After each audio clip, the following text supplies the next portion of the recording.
비녀의 소묘. 이무영.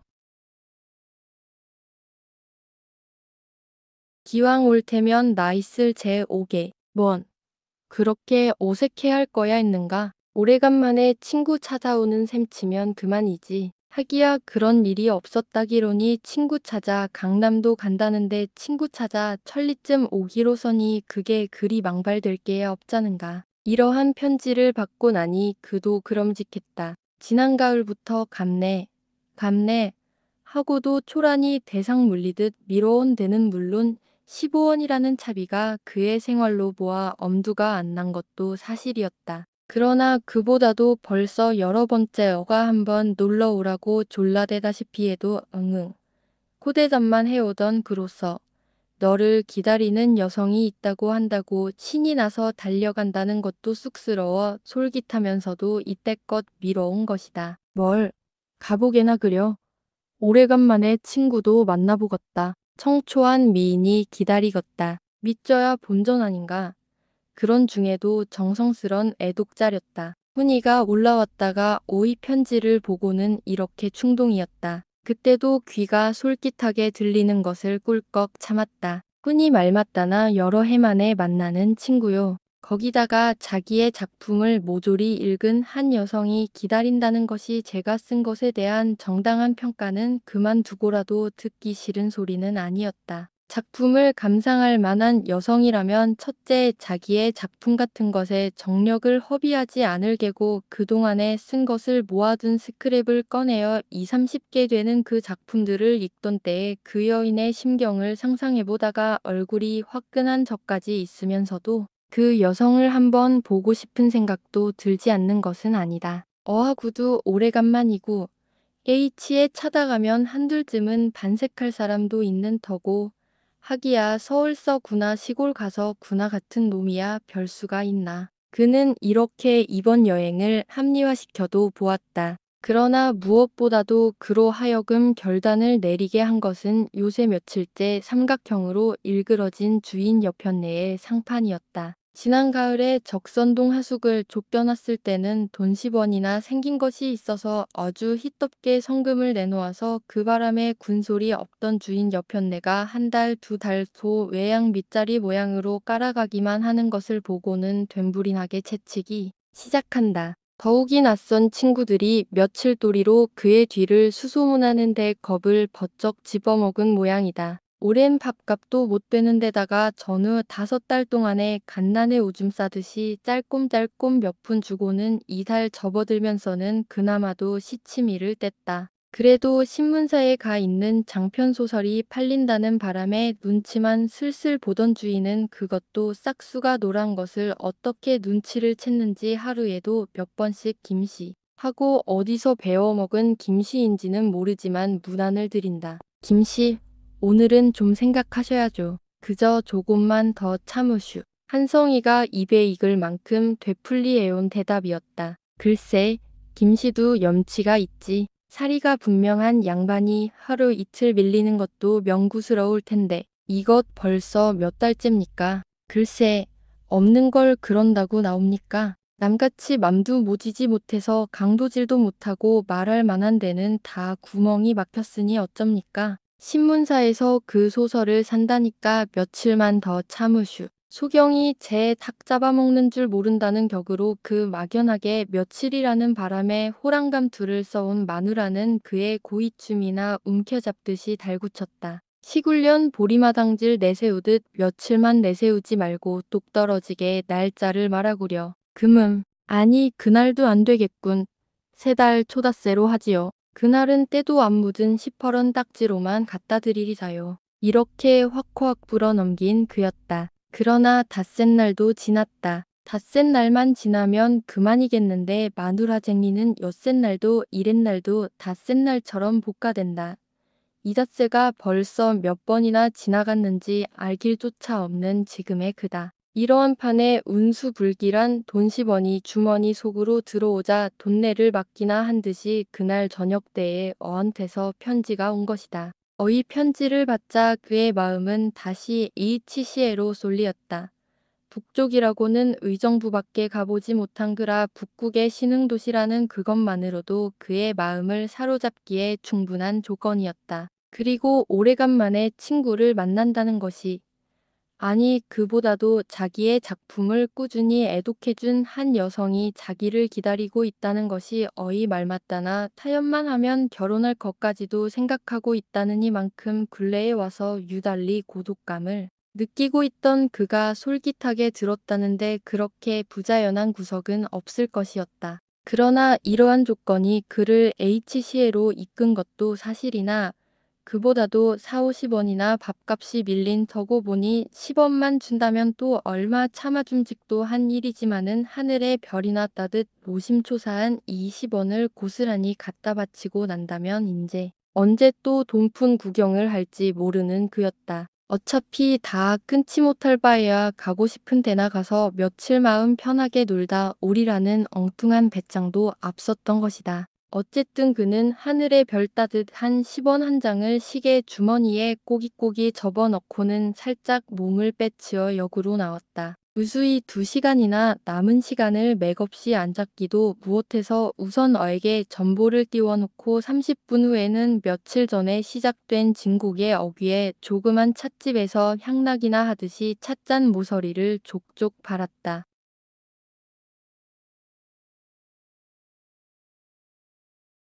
온 후에야 멱살을 잡힌 채 종로 내거리에서 혼돌림을 받는 한이 있더라도 비지도 째지도 않은 찻간에 자리를 잡고 나니 숨이 다 내쉬이는 것 같았다. 차가 용산역을 빠져서 한강을 끼고 돌자 뒷덜미를 잡히는 것 같던 불안에서 해방된 듯 가슴이 다 벌어진다. 몇 달째 별러 온 여행이지만은 짐이라고는 두꺼 깨진 만년필 한 개뿐이다. 거뜬하기는 해도 어쩐지 허전했다. 차창에 기대어 얼마 전부터 자다 둔 장편을 마물러 보리라는 기대도 한 여행이지만은 당하고 보니 그렇지도 못했다. 그는 찻간 넷을 더듬어 주간 조일 한 권 사들고 그것을 뒤적이며 시간을 보냈다. 의정부에 차가 닫자 찻간은 호젓할 만큼 사람이 내렸다.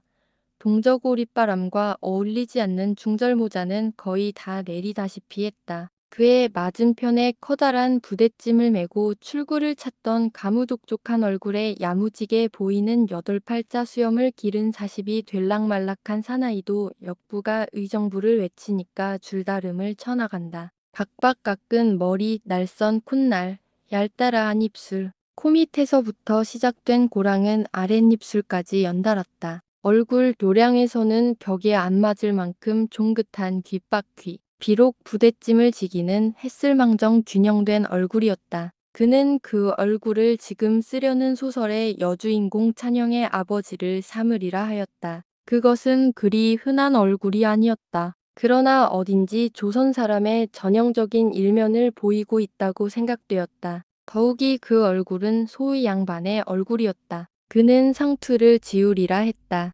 수염을 조금만 더 붙이게 하고 흰털을 반쯤 섞고 고동색 마고자에다 뿔관을 씌우고 산팔바지를 입히고 까만 편리화를 신기리라 했다. 10년간 이것이 장편의 제목명이었다. 병규라는 아버지와 찬조, 찬식, 찬영 이 삼남매를 중심으로 김인현 전후의 10년간 조선이 밟아온 길을 그려보자는 것이었다. 찬영은 과도기에 있는 조선의 전형적 여성이었다. 눈앞에 가로타고 앉은 사늘한 현실이 그의 현실을 떠난 허영과 합치되지 못하고 비극으로 끝나게 되는 그 경로를 쓰려는 것이다. 찬영은 일찍이 그의 약혼자이던 현순을 모델로 한 것이다.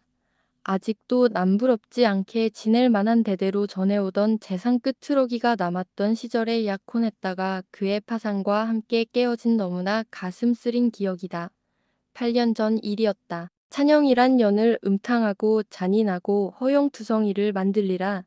못된 구렁에 빠져서 숨이 넘어갈 때까지 하닥하닥하는 불행한 계집을 만들리라. 값싼 소설가인 그는 현순에게서 받은 굴욕을 소설 속에서 복수하려 하였다. 이것이 장부의 할 짓이냐? 스스로 타이르지 않은 바도 아니었지만은 나는 파산이기 전에 김한성 씨와 약혼한 것이지 불쏘시개도 못하는 인텔리 룸펜하고 약혼한 기억은 없습니다. 하고 문을 탁 닫고 나가던 현순의 그 마지막 밤 일은 생각만 하여도 가라앉았던 복수욕이 뻐근하게 가슴을 채우는 것이었다. 이러한 굴욕을 남기고 간 현순 이것만은 오히려 잊어버리지 못하는 그였다. 미워하면 미워할수록에 그리웠다. 살점을 싹싹 점이고 싶을 만큼 미워하는 현순이면서도 품 안에 꼭 끼고 아스러지게 안아주고 싶은 현순이었다. 현순이라는 그 이름자를 보기만 해도 치가 떨리는 현순이면서도 그 글자도 못 보면 3이라는 것까지 무의미한 것 같았다. 탄력이 없었다. 현순은 이뻤다. 그러나 한성이가 그의 미에만 끌린 것은 아니었다.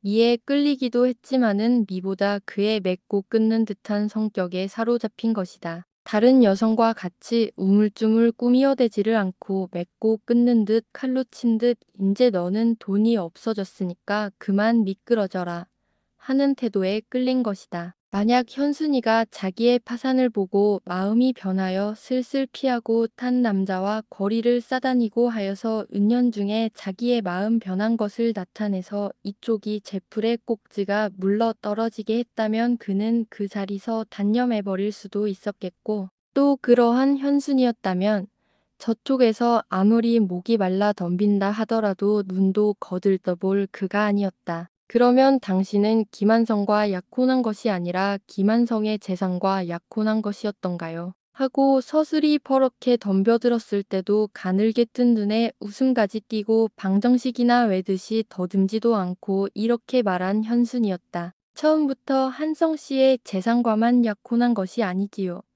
하지만 한성 씨에게 그만한 재산이 없었다면 약혼하지 않았을는지 모르지요. 아니 애당초에 그런 한성 씨였다면야 오늘날과 같은 환멸은 안 느꼈을 것입니다. 이렇게 내 차는 계집을 미워하기는커녕 담신 안아주고 싶을 만큼 귀엽게 본 그였다. 그러나 한번 자기를 박차고 간 계집의 치맛끈을 잡고 늘어질 한성은 아니었다. 그는 개어진 가슴을 안 잃기 위하여 있는 정열을 문학에 바쳤다. 그는 읽고 썼다. 읽음으로 해서 바삭바삭 소리가 나도록 건조해진 머릿속에 새로운 끈기가 생기는 것을 느끼었다. 쓰면 쓸수록에 한 걸음 앞으로 나가는 자기 자신의 붓끝을 바라보고는 홀로 기뻐하였다. 그런지 얼마 후에 그는 현순이가 전라도 어떤 과부의 아들과 결혼한다는 소문을 들었을 뿐이다. 이 소식을 그에게 전한 평론가은 하여튼 귀여운 여자야. 현순이는 자기 자신을 거미줄을 타고 세상을 건너려는 계집이라고 부르대나 그려. 거미줄을 타고 세상을 건너려는 계집. 잘한 말이지? 잘한 말은 못 된다더라도 어쨌든 평범한 여자로서는 못할 말이야. 하하. 그리고 거미줄을 타고 세상을 건너려는 계집이라는 말을 몇 번이나 마치 입에 맞는 시구나 되뇌듯 하였다. 거미줄을 타고 세상을 건너려는 여자. 한성은 이렇게 한번 입속으로 중얼거려 보았다. 차는 새벽을 향하여 세차게 달리고 있다. 웬만한 정거장은 기별만 전하고 휙휙 지나간다. 세상에 나서 처음 대하는 북극의 자연을 어둠 속에 지나게 된 것을 아까이 여기며 그는 잠이 들고 말았다.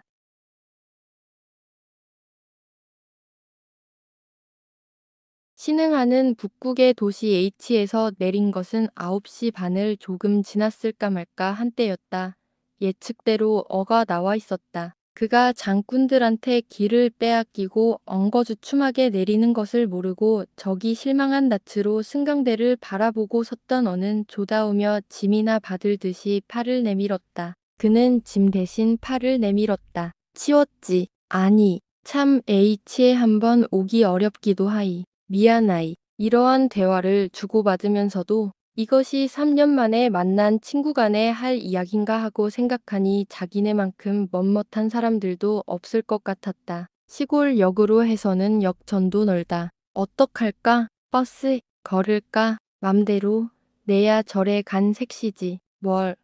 철장 같은 다리를 가졌는데 걸어가세나 그려. 이야기도 할 겸. 북극서도 봄은 운성 싶었다. 30년형. 고식포드가 내로라 하고 거리를 질주하는 것도 시골의 도시 맛이 났다. 억배기 아스팔트 위를 그들은 천천히 걸어갔다. 시골 도시라고는 하지만은 봄치장한 것이 조금도 어색스럽지 않다. 쇼윈도에 채비하고 있는 봄거리도 다 제자리를 차지하였다. 오히려 북극의 미인을 대하는 듯한 청초한 맛까지 났다. 요새 며칠 내로 바람이 불고 하더니 자네 오는 날 마침 날씨가 이렇게 좋네 그려. 말이 되나 서울의 귀빈이 그나마도 이렇다는 문인이 오는데 잘 보여야 좋은 인상을 주장했나? 허허허. 한성은 개어진 양철 두드리는 소리를 내며 웃었다. 어는 한성이가 얼떨떨했을 만큼 좁다란 골목을 이리저리 끌고 다녔다. 그러더니 쌀이 울타리에 밋밋하게 달린 높다란 대문 안으로 끌고 들어간다. 책상 한 개에 책 몇 권, 이불 한 채뿐인 살풍경인 어이 하숙방에서 아침을 먹고 어는 반룡산으로 그를 끌고 나선다. 누에 머리 형상으로 된 산모특리를 타고 올라가니 100여 년씩은 다 돼 보이는 노송이 애송리 잔솔에 머리를 쓰다듬으며 멀리 H평야에 물을 녹는 봄 기운을 노송답지 않게 마시고 섰다. 주홍빛 흙은 비단 보료나 디디는 듯 포근포근하다. 저것이 성천강일세. 이것이 보이는 다리 말일세. 저것이 만세교고 사흘만 더 일찍 왔더면 좋은 구경을 했을 것을. 참 볼만하이. 정월 보름날이면 다리 밝기라고 해서 H 사람들은 모두 한 번씩 저 다리를 건너보는 풍속이 있다네. 어는 눈에 뜨이는 대로 가리키고 설명하고 하였다. 영생고 보니 우평국이니 병원이니 눈에 스치는 큼지막한 집을 일일이 설명해준다. 한성도 시야에 새로운 것이면 무엇이나 자진해서 물었다. 연대 병사며 감옥 넓은 거리가 보이면 그 동명까지 일일이 물어서 웬만한 것이면 머릿속에 적어 넣었다. 저긴 어딘가? 저긴 참 한적해 보이는데 그는 총 자형상으로 숲이 우거지고 그 앞에 가느다란 강물이 반월을 그리고 있는 H시외의 한 도기를 가리키다가 가슴이 성큼해서 섰었다. 비동 하고 어가 대답한 가닥이었다. 비동. 그것은 어이 말을 빌린다면 저녁노래 홀로 핀 백장미같이 청초한 미인이 그의 애독자가 살고 있다던 바로 그 동이었다.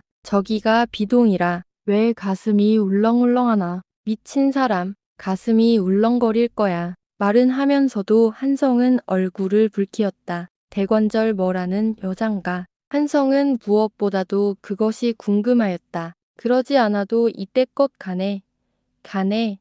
하고는 초란히 대상 물려오듯 한 이번기를 이 계집이 있다니까 이렇게 갑자기 서둔 것이나 아닌가 하는 의심을 받을지도 모를 것 같아서 자진해서는 말을 꺼내지 않으려고 한 것이다. 그러나 이 한 번 보지도 못한 애독자가 이번 그의 결심을 촉진한 것만은 그 자신도 부인치 않았다. 상호간의 의사만 상합하면 화촉지전을 이루리라는 그 말에 많은 적이 불쾌한 인상까지 받았지만은 어쨌든 한번 대하고 싶다는 정도의 호기심이 자기의 결심을 재촉한 것만은 사실이었다. 자신은 한성이란 놈이 단단히 마음에 든게야 하고 생각할지 모르지만은 그리고 하기야 나이 30이 넘은 노총각이 그만한 미와 그만한 교양을 갖추었고 더욱이 자기 작품의 가장 열렬한 애독자인 여자를 아내로 삼는다는 것을 거부할 사람도 없기는 하겠지만은 한성 자신은 되레 제 녀석이 고르고 고르다. 남은 찌꺼기라 못 먹는 떡깨나 준다는 셈치고 내게다 떠맡겨보려고 하는 그 태도에 모욕감까지 느끼는 것이었다. 만약에 그가 기혼자이고 이러이러한 사람이 있으니 안 만나보려는가? 한다면 물론 이런 델리컷한 감정은 안 들었을지도 모른다. 한번 만나보지 않으려나? 어는 들여다보듯이 재차 물었다. 글쎄, 만나봐도 좋기야 하겠지만은 나 자신이야 물론 그렇지만은 자네도 자네 친구를 왔던 차에 소개한다는 그런 정도라면 만나본데도 좋지. 무척 딜까네. 어련하리 가보세나. 어는 한성이가 한 말의 뜻을 다 이해치 못하는 것 같아 보였는데도 대답만은 이렇게 선선하였다. 갈까? 염려 없나? 염려라니. 공연히 또 한 번 보고 나자빠지리. 제발. 그들은 멀리 평야를 바라보고 커다랗게 웃어붙였다. 천천히 가도 좋겠지. 웬걸, 바로 가야지. 안 왔으면 모를까. 온 김이니 장군의 무덤이라도 보고 가야 하잖겠나. 장군의 무덤. 한성은 가슴이 서먹하였다. 왜 장을 모르나? 저 K 사건으로 혹사한 장군 말일세. 안 해. 한성은 고함을 치듯 소리를 질렀다. 장군을 내가 모르고 누가 알겠나. 그렇다. 장군을 속속들이 아는 사람은 한성이었다. 조선의 신경양 문학이 들어오던 초기에 있어서 살인 주사침 같은 붓끝으로 우리의 슬픔을 노래하고 돌진하라고 고함치던 장군, 잡지 화성을 활무대로 대중을 부쩍부쩍 투쟁 속으로 이끌고 가던 장군. 그러나 그는 붓끝에 매인 사람이 아니었다. 가느다란 붓끝만으로는 펄펄 끓는 정열을 쏟을 길이 없는 장군이었다. 하루아침 그는 붓을 꺾어버렸다. 활활 타는 화로 속에다 붓 동강이를 잘랐다. 그러고는 한성을 향하여 외쳤던 것이다. 붓을 꺾어버려라. 화성을 둘러싸고 있던 7사람의 동인 중에서 5사람은 맹렬히 장군과 보조를 맞추었다. 그리고 천륜이라는 억센 인연으로 맺어진 바 부자의 의도, 형제의 혈연도 끊어버리고는 몸을 솟구쳐 불 속으로 뛰어갔었다. 너 같은 인간은 몇만 명이 있어도 이롭다. 자, 우리가 꺾어버리는 붓이 아깝거든. 그 동강이라도 주워 가지고 가렴. 가장 가깝고 가장 많은 이해를 가지고 사귀어 내려오던 장군은 이 말 한마디를 계기로 그로부터 영원히 떠나버리고 말았던 것이다. 장군으로부터 버림을 받은 한성은 몇 해 굴러다니는 동안에 다시는 추워보지 못할 인간 쓰레기가 되고 말았다. 비속하기 짝이 없는 조선의 저널리즘에 추파도 보내어 종이값도 못 되는 원고료로 그날그날을 연명해가는 그지없이 초라한 인간이 되고 말았던 것이다. 장군과 현순, 그들은 좋은 대상이었다. 그는 가벼이 한숨을 내쉬었다. 동아줄처럼 믿고 있던 장군이 간지 1년이 못 되어 현순도 가고 말았던 것이다. 하나는 허용의 화염 속으로 뛰어들어갔고 또 하나는 다른 화염 속으로 같은 정열과 같은 담력을 가지고 뛰어들어간 것이었다. 장군의 무덤은 여기서 뭔가 공동묘지였지. 그는 간신히 물었다. 응, 가보려는가? 가야지. 가볼 면목은 없지만은 그대로야 갈 수 있나? 여기서 뭔가? 아니, 멀면 대순가 가세. 웬걸, 20분이면 조카이. 오던 길에 우리 자네 애독자한테도 다녀오세나 그려. 마침 고 근처니까 어는 이렇게 권하였다. 하지만 장군의 무덤을 간다면 우울해질 터인데 그 기분으로 모르는 사람을 대하는 것이야 실례 아닐까? 한성은 이런 걱정까지 하였다. 글쎄, 그 편이 나으이. 누가 안다던가. 그 여자를 보는 것이 장군의 무덤을 찾는 것보다도 더 우울한 일이 될지. 그건 왜? 한성은 어쩐지 가슴이 서먹했던 것 같았다. 왜냐고? 글쎄, 그럴 이유가 있지. 만나본다면 알 일이지만은 그게 모두 무슨 소릴까? 허허허. 그렇게도 알고 싶은가? 어는 격에 맞지 않는 웃음을 한번 웃고는 머뭇머뭇하는 눈치더니 그만한 미인을 보고 우울해지지 않을 자가 누구야? 하고 껄껄 웃는다. 이 사람도 인류의 행복을 두 어깨에 짊어지고 싸워나가던 장군의 큰 뜻과 그 의기는 한 평도 못 되는 반룡산 한 구석에 동그마니 흙을 뒤집어 쓰고 있었다. 장만억 석자 중 억자는 겨우 알아볼 만하게밖에 흔적이 안 남은 편말을 보는 순간 한성은 소리를 내어 울고 말았다. 너 같은 인간은 몇만 명이 있어도 쓸데가 없다. 하던 9년 전에 그 말이 그를 울리고 울리고 하였다. 지나간 9년 동안 자기가 밟아온 그 길, 커다란 검은 손이 뚫어놓은 구멍을 눈등 간지러운 교활과 바발로 새를 잡으려는 것과 같은 간사하기 짝이 없는 이지로 교묘히 피해온 장군을 사고도는 지나간 그때의 장면을 추억하며 한성은 울고 울고 하였다. 그러나 지하의 장은 그에게서 눈물이 아니라 새로운 출발을 바라고 있다는 것을 한성은 깨우쳤어야 할 것이었다. 그러나 그는 너무나 초라한 계획을 세우고 있었다. 비라도 하나 해세울 수 있었으면 그들은 구장터로 내려와서 H씨의 명물이라는 국수를 한 그릇 시켜 먹었다. 여신이 돗자리 오지 그릇 따위를 버려놓고 앉았는 부인네들을 국수집 2층에서 한동안 구경하다가 가벼운 기분으로 어이 뒤를 따라섰다. H란 살기 좋은 곳. 랄랄랄란. 어는 가끔 편지할 때마다 창작 노래를 하던 H 애창가를 쉴 새 없이 불러서 그를 웃기려고 애쓴다. H 고보를 옆으로 보며 영생고보 턱 밑을 빠져서 다시 대통 같은 골목으로 한동안 들어가던 어는 그를 우물가에다 세워놓는다. 그러고는 다짐이나 받듯이 어떠한 일이 있든지 우울해서는 안 되네. 약속하겠지. 한성은 웃음까지 섞어서 쾌쾌히 대답하였던 것이다. 다짐을 받은 어는 다시 걷기를 시작하였다. 그러더니 우물가에서 여남은 집 떨어진 단출한 대문 앞에 서더니 여기 잠깐 섰게나 하고 안으로 들어갔다. 문패에는 박우순이라고 씌어진 것이 말하던 예의 그 여자와는 성만이 같았다. 안에서 문 여닫는 소리가 난다. 그러고는 다시 한동안 잠잠하더니 다시 문 여는 소리가 나고 구두 뒤꿈치만 딛고 걸어오는 발소리가 났다. 한성은 마치 아주 오래간만에 연인을 만나기나 하는 것 같은 가슴의 동요에 가만히 귀를 기울이고 있었다. 자, 들어오게. 지금 감기로 누워 있는데 뭐 어떤가? 당자가 좋다는 데야.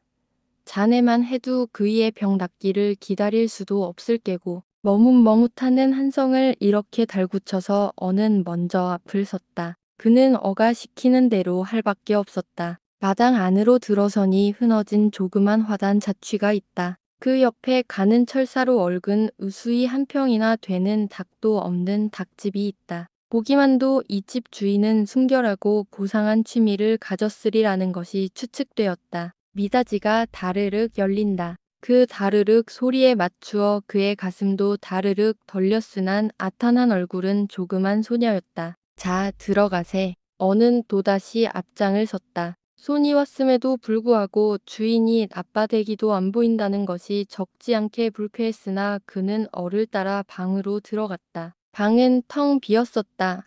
아랫목에 꽃 놓은 돗자리가 한입 깔리고 잿덜리에 은하 한 갑이 놓였을 뿐이다. 어이치 시대로 그는 자리를 잡았다. 그러나 이 방에 들어와서부터 도무지 마음을 진정치 못하는 듯한 어이 태도가 한성의 눈을 벗어나지는 못하였다. 한동안 담배를 피우다 일어났다 하더니 정색을 하고 저 방에 있는데 문을 열더라도 자빠지지 말게 하고 또 한 번 다지는 바람에야 한성은 킥 하고 웃음을 터뜨렸다. 그러고는 어이 손등을 꼬집었다. 선생님, 문 좀 열어주세요. 하는 소리가 옆방에서 났다. 그는 그 말소리에서 너무나 파리한 여주인을 보았다. 어는 흘끗 한성의 눈치를 훔쳐보고는 가만히 몸을 일으키었다. 그는 처음부터 끝까지 연극을 꾸미는 것 같은 어를 간지러운 듯한 감정으로 보고만 있을 수밖에 없었던 것이다. 그러나 미닫이가 열리며 이쪽을 내려다보는 그 얼굴을 보고야 한성은 어가 연극을 꾸미는 것이 아니라는 것을 깨달았다. 연극은 연극이었다. 그러나 그가 연극이라고 생각한 것은 어이 동작을 의미한 것에 멈췄던 것이다. 김 선생님, 그 얼굴의 주인공은 이렇게 자기를 불렀다고 한성은 생각하였다. 그러나 기실은 문이 열리기 전부터 가득하게 눈물 괸 눈으로 그 여인은 아랫목을 내려다보고만 있었을 뿐이었다. 자쪽만해진 얼굴, 바스러진 머리, 샘문틀을 붙잡아서 겨우 몸을 가누고 있는 그 여인. 그것은 8년 전에 현순 바로 그 사람이었던 것이다. 오 현순. 이 밖에 그는 말을 못했다. 그는 어의 존재도 잊어버렸다. 그리고는 현순의 앞으로 썩 나서서 이불을 싸고 앉은 현순이를 들여다보았던 것이다. 선생님, 놀라셨지요? 그는 대답을 못했다. 그 대신 어를 쳐다보고 물었다. 어군, 나는 아무것도 모르겠네. 자네가 대답해 주게나. 날더러 대답을 하란 말인가 하고 그는 앉았다. 그 전에 단 자네한테 사과를 해야겠지. 그러나 놀라지 않는다는 약속이었으니까. 지금까지의 모든 것은 현순 씨가 한 일일세. 나는 다만 시키는 대로 좇았을 뿐이야. 평범한 말로 이것을 표현한다면 운명이겠지. 운명. 그러나 이 이상 나는 더 말할 수가 없네. 현순 씨의 입에서 자기의 과거를 들을 수도 인제는 없겠지. 지난 8년간 한 여성이 걸어온 길은 그 여성의 기록이 설명해 줄 것일세. 어가 이렇게 말을 마치기도 전에 현수는 한성의 무릎에 엎드려 울음을 터뜨렸다. 벌써 울 기운조차 없이 된 현순이것만 한성의 무릎이 흥건하게 젖도록 울고 울고 했던 것이다. 과거 8년간 그만큼 울어본 현순이였건만은 울어도 울어도 끝이 없었다. 서름은 서름을 낳고 눈물은 눈물을 자아냈다. 그러나 운 것은 현순만이 아니었다. 한 불행한 여성의 서름은 한성의 눈물줄기를 이끌었다. 그리고 한 여성과 친구의 서름은 또한 어를 울렸던 것이다. 어에게 끌리다시피 하여 현순의 집을 나온 한성은 싸우듯 어를 집으로 보내고 혼자서 밤거리를 헤매었다. 일찍이 수백 편의 소설을 읽어오고 수십 편의 소설을 써온 그였지만은 이러한 현실은 본 적도 없었거니와 서볼 생각도 못했던 것이다. 믿어도 믿어도 믿어지지 않는 사실, 믿어서는 안 될 것이로되 오히려 사실로 존재해 있는 이 사실. 한성은 오직 가연했을 따름이었다. 현순이가 시킨 노릇이라고는 하지만은 이러한 연극을 꾸며놓은 어가 원망스러울 뿐이었다. 그날 밤 3시까지 그는 거리를 헤매었다. 왜 헤매는지 이 현실의 그 어느 구석이 자기를 괴롭게 하는지조차 그는 몰랐다.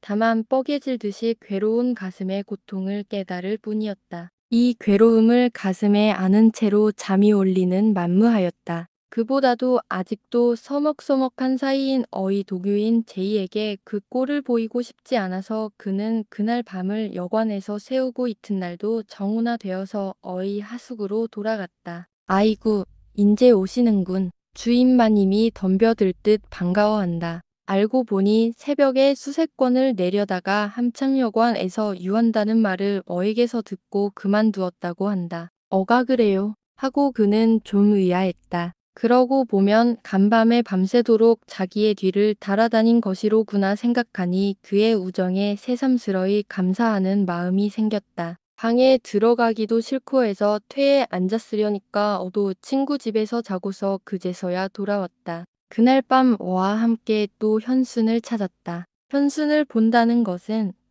더욱이 오늘날과 같은 비참하게 된 현순을 본다는 것은 괴로운 일이었다. 그러나 그러한 현순, 아무리 제 잘못으로 제 몸을 그르친 현순이라고는 하더라도 이미 죽음을 며칠밖에 남기지 않은 그나마도 모든 사람이 기피하는 병이라고는 하지만은 그러한 현순을 보고도 못 본 채 한다는 것은 그에게는 더 괴로운 일이었다. 벌써 그를 구해줄 힘은 그에게는 없었다. 아니 이 세상에 그 누구에게도 없을 것이었다. 그 앞날도 며칠 안 남은 한 여성을 마음껏 안위시키어 최후의 마지막 시간이나마 행복스러운 마음으로 죽어가게 하자는 것이 그의 위안이었던 것이다. 오셨어요. 갈 때마다 현수는 눈물을 머금었다. 그것을 보는 것은 그에게는 너무나 괴로운 일이었다. 현순이 왜 나만 보면 오? 만약 그런다면 나는 내일이라도 서울로 가고 말 겁니다. 자, 약속해 주시오. 현수는 순진하게 고개를 숙이었다. 그러고는 갈퀴발 같이 된 손으로 그의 손을 자긋이 쥐는 것이었다. 이튿날은 혼자서 오전에 갔다. 마침 의사가 와 있어서 차생 여부만을 가만히 물었다. 글쎄요. 병자한테는 못할 말이지만은 어렵겠지요. 폐란 제3기를 넘는다면 그만이니까. 혹 산다면 그것은 기적이겠지요. 그러나 병자에게는 절대 그런 말을 말도록 하시는 것이 좋을 겁니다. 워낙 하르빈에서 여기 왔을 때부터 절망이었습니다. 그러나 하르빈에서 어떠한 생활을 하였는지는 의사도 모르는 모양이었다. 아니 의사뿐이 아니라 엇까지도 현순이가 하르빈에서 왔다는 것만을 알 뿐이요. 하르빈에서의 그의 생활에 대하여는 아무런 지식도 갖고 있지 못했었다. 그것은 오직 그의 기록만이 알고 있을 뿐이다. 그러나 그 기록은 일찍이 어가 첫 장을 한번 보았을 뿐 아직도 그것을 읽어본 사람은 없었다. 뜻하지 않은 현순과의 해부, 요 한성의 상경은 하루하루 밀리어 갔다. 그는 현순의 병석을 떠나지 못했다. 그는 붙박이로 밤낮을 고박새기도 했다. 잠이나 좀 푹 자리라고 어이 하숙으로 온 어떤 날 새벽이었다. 어가 허둥지둥 쫓아왔다. 어와 그가 병실을 나온 지 3시간이 못 되어 사람이 왔다는 그것만으로도 그는 모든 것을 깨달을 수 있었다. 웬일인가? 그는 바지를 꿰며 물었다. 아마 몰핀을 먹은 모양이야. 나무랄 수도 없는 일이지만 그들이 간 때는 의사도 다녀간 후였다. 현순 하고 한성이 부르는 소리에 현수는 겨우 눈을 떠서 한동안 쳐다보더니 다시 눈을 감는다. 그래도 미진했던지 커다란 눈물이 눈물 자신보다도 설게 천천히 볼을 흘러내리고 있다. 선생님, 저원 거미줄을 타고 세상을 건너려던 어리석기 짝이 없는 계집입니다. 그러나 하늘이 도우사 선생님의 품 안에서 죽게 된 것만으로도 그지없는 행복감을 느낍니다. 이놈아, 이되놈아, 아이 구머니, 저놈. 가끔 이렇게 되뇌는 헛소리, 이것만으로도 이 기록이 무엇을 의미하는지는 짐작되는 것이었다. 죽여라, 죽여. 이렇게 부르짖을 때마다 현순의 얼굴은 추할 만큼 일그러졌다. 열이 40도까지 올라간 후로는 전혀 의식을 잃고 한성씨를 되풀이하던 현수는 그 한성이를 옆에 놓고는 그대로 가버리었다. 그러나 공포와 환희의 연쇄인 그의 일생은 끝났다. 가고만 현순, 저의 말 맞다나 거미줄을 타고 세상을 건너려다 떨어진 한 여성의 500페이지나 되는 그 참회록, 큰 장차 소설가인 한성의 주선으로 발표될 것이겠기에 작자는 이 이야기는 여기서 끝맺으려는 것이다. 오직 작자가 바라는 것은 한성과 같은 먹기 위해서 글을 쓰는 작가의 붓끝이 그 여성의 생생한 기록에 너무 많이 그어지기를 기뻐하지 않는다는 것을 그에게 충고해 둘 뿐이다.